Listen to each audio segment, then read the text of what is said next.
मी तुम्हाला ही गोष्ट सांगितली होती की हे जे 3 अटेम्प्ट आहेत MPSCचे राज्यसेवेचे हे गोल्डन अटेम्प्ट असणार आहे। बघा तुम्ही काल लोकसत्ताने डिक्लेअर केलेलं होतं, सकाळने डिक्लेअर केलेलं होतं की विद्यार्थ्यांची संख्या किती होती। विद्यार्थ्यांची संख्या नागपूर विभाग, त्यानंतर कोकण विभाग, नाशिक विभाग 50% कमी मुलं प्रेझेंट होते।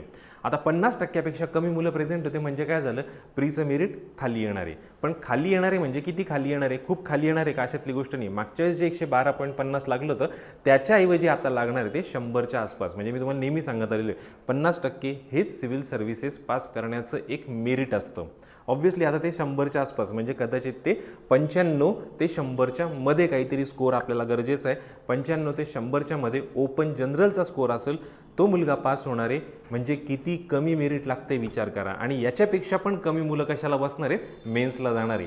त्यामुळे राज्यसेवा करणं हे पहिल्या 3 वर्षांसाठी खूप गोल्डन अपॉर्च्युनिटी आहे। सगळे विचार सोडून द्या, थोडी मेहनत तुम्हाला नक्कीच करावी लागेल। काय की तुम्हाला आन्सर रायटिंग करावं लागेल, तुम्हाला बसावं लागेल, प्रॅक्टिकली आन्सर्स लिहावे लागतील, पॉईंट्स काढावे लागतील, ही मेहनत करावी लागेल। पण जो पगार मिळणार आहे त्याच्या मानाने मेहनत केलेली कधी पण परवडेल ना।